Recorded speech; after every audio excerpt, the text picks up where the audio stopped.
Assalamu alaikum, dear students and viewers. Welcome back to Ing with Professor Shahzad Tabassum. Dear students and viewers, please don't forget to subscribe my YouTube channel. Dear students, we were going through the lesson number 6, The Reward by Lord Dunsany. It's the last lecture. Let's resume the lesson. In very magnificent clothing it was. Magnificent कहते हैं grand को, शानदार को. Clothing कहते हैं outfit को या dress को, लिबास को, कि ये इंतहाई शानदार लिबास था.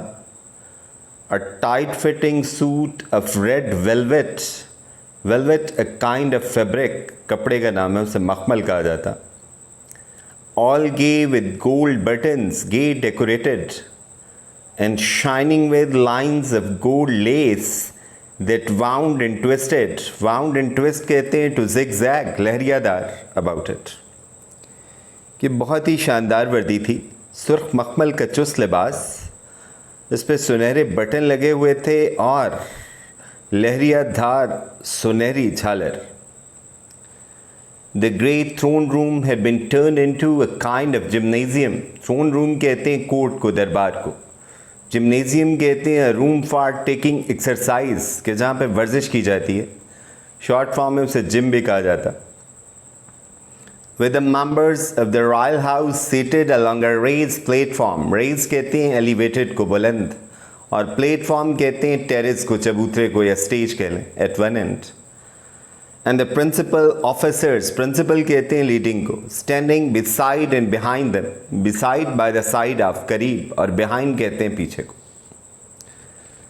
कि अजीमुशान दरबार को जिम में तब्दील कर दिया गया था. शाही ख़ानदान के अफराद एक तरफ बने हुए स्टेज पे बैठे थे या जलवागर थे, और बड़े बड़े अफसरान उनके साथ या उनके पीछे हाथ बांधे खड़े थे. Great curtains of red and gold were hung along the walls.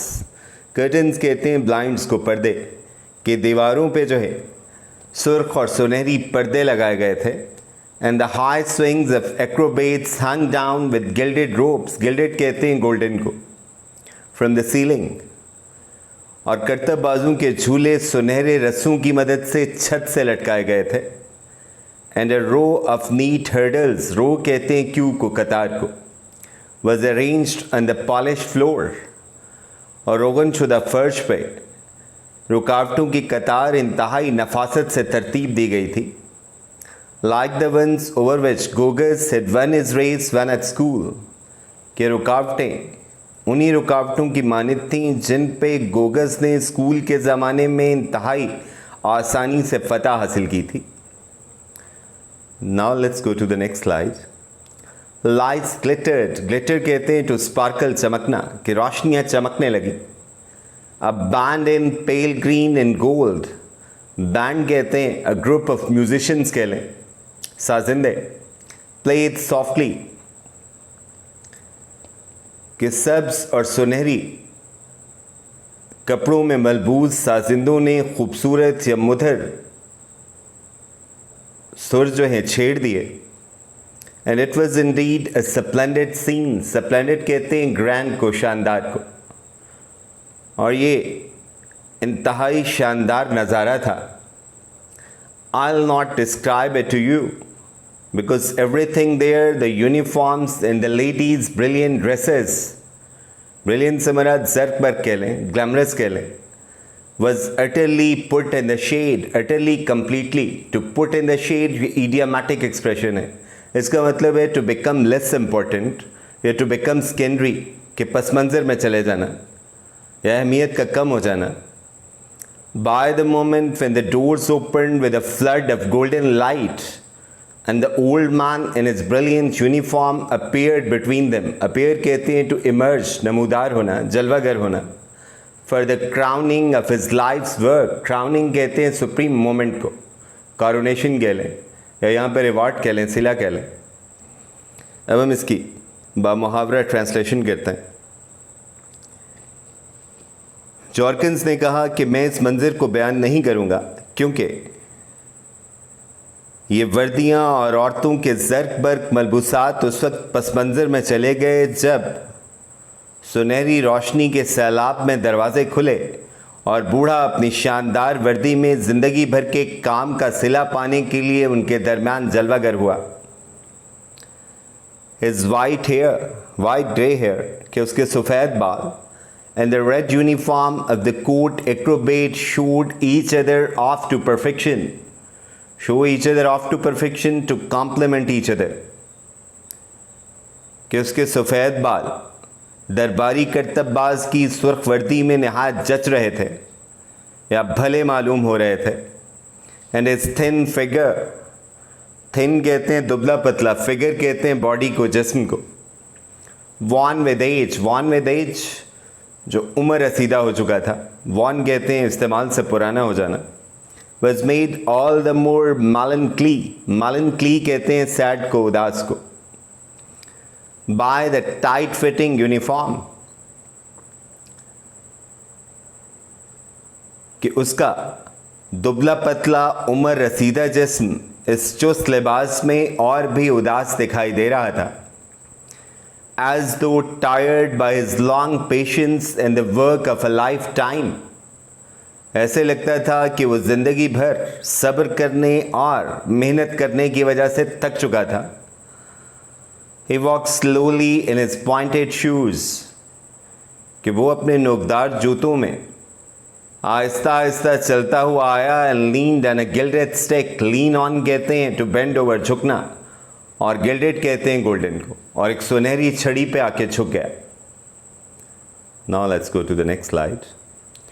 He came to the hurdles, वो रुकावटों की तरफ बढ़ा, that he remembered over which once he had won so easy a victory।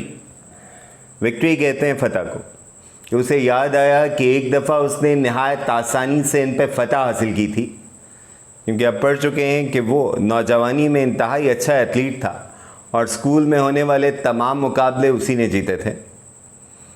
As he came to the first, he looked up for a moment with a slightly sad expression। moment कहते हैं instant of time को, लम्हे को। towards the royal platform, as though he asked some question with his eyes। कि जो ही वो पहली रुकावट की तरफ बढ़ा तो उसने एक लम्हे के लिए उदास निगाहों से शाही ख़ानदान के अफराद की तरफ देखा, जैसे वो नज़रों ही नज़रों में कोई सवाल पूछ रहा हो। अब यही कह लें कि उसने इस्तेफ़ामिया निगाहों से उनकी जानिब देखा। Whatever the question was, it was at once understood, कि सवाल जो भी था शाही ख़ानदान के अफराद ने फ़ौरन उसको समझ लिया। Royal smiles were directed towards him, उन्होंने उस पर मुस्कुराहटें निछावर की। And gentle applause broke out from every hand.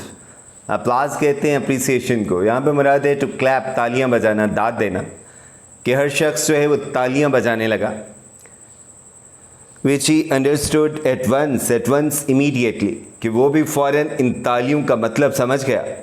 In the old bent form, bent झुका हुआ, leaned over, moved on away from the hurdle, और झुका हुआ उम्र रसीदा जिस्म या उम्र रसीदा शख्स रुकावट से दूर चला गया। एक्चुअल सवाल यही था कि क्या मुझे प्रैक्टिकली कुछ करना है या ये सिर्फ एहसास ही है मेरे लिए।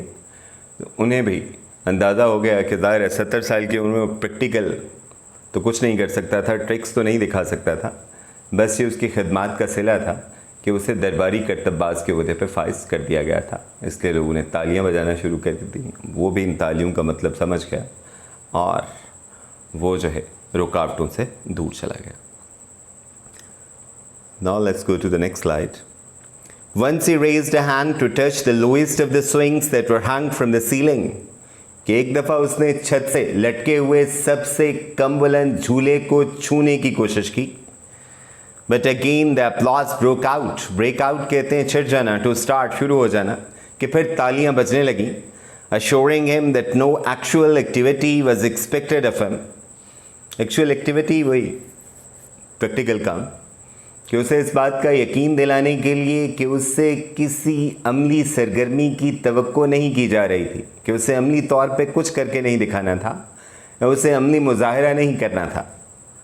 And so having made his bows, bow कहते हैं ताज़ीमी अंदाज में झुकना, दांत समेटने के लिए। He was led to a seat, कि दांत समेटने के बाद उसे एक नशिस्त की तरफ ले जाया गया। His life's ambition achieved, ambition कहते हैं एम को, कि उसका मकसद हयात पाया तकमील को पहुंच गया था, कि उसने अपना मकसद या नस्बुल ऐन जो है वो हासिल कर लिया था। It must have taken him more than 60 years to do it, उसे ऐसा करने में यकीनन 60 साल से ज़्यादा अरसा लगा था। Since first he came by the strange ambition of his, come by कहते हैं टू थिंक ऑफ, सोचना या सूझना, और स्ट्रेंज से मुराद वाइल्ड कह लें या इम्पॉसिबल, जनूनी, और एम्बिशन कहते हैं एम को या ऑब्जेक्टिव को। कि जब पहली मर्तबा उसके ज़हन में ये जनूनी ख्याल आया था तो इसे पाया तकमील तक पहुंचाने में उसे 60 साल से ज़्यादा अरसा लगा था। अब कहानी में बढ़ चुके हैं कि 16 साल की उम्र में उसे ये ख्याल सूझा था और उसने सोच लिया था कि उसे हर कीमत पे इसे अचीव करना है। तो 60 साल की शबाना रोज़ मेहनत के बाद उसने ये टारगेट अचीव कर लिया था। बट ही डिड इट, मगर वो ये कर गुजरा था। Not many stick to a thing for so long, stick to वही परसिस्ट करना, कायम रहना, डटे रहना, टू परसेवेयर कह लें, कि ज़्यादातर लोग मकसद पे इतना अरसा डटे नहीं रहते, कि वो हिम्मत हार जाते हैं या अपनी राह जो है वो तब्दील कर लेते हैं। And Jorkins uttered a quiet sigh, sigh क्या है, ये दुख का या पछतावे का इजहार है, आ भरना, कि उसने एक सर्द या खामोश आ भरी। So clearly morning over, मोर्न over कहते हैं टू एक्सप्रेस सारो, अफसोस का या दुख का इजहार करना। सम लॉस्ट एम्बिशन, लॉस्ट से मुराद गुमशुदा, मतलब जो आप तर्क कर देते हैं, छोड़ देते हैं। That he himself had given up, give up का मतलब ही है to chuck up, to abandon, छोड़ देना। That not even Turbot asked him what it was. अब हम इसकी बामुहावरा उर्दू ट्रांसलेशन करते हैं कि जॉर्किन्स ने सर दाबड़ी, साफ लग रहा था कि वो किसी गुमशुदा मकसद का मातम कर रहा था जिसे उसने खुद ही तर्क कर दिया था। मतलब वो किसी को ज़िम्मेदार नहीं ठहरा सकता था या किसी को दोष नहीं दे सकता था। और टर्बट ने भी उससे ये ना पूछा कि वो कौन सा मकसद था। इसके साथ ही सबक जो है वो अपने अख्ताम को पहुँच गया। इंशाल्लाह नेक्स्ट लेक्चर में हम जो है अगला सबक जो है शुरू करेंगे, use of force by William Carlos Williams. Till then, Allah Hafiz, stay safe and stay blessed, and also be determined like Gogas so that you may also achieve all your aims and ambitions, कि आप भी उसकी तरह पुख्ता इरादे के मालिक हों ताकि आप भी अपने मकासद में कामयाबी हासिल करें। अल्लाह हाफ़िज़।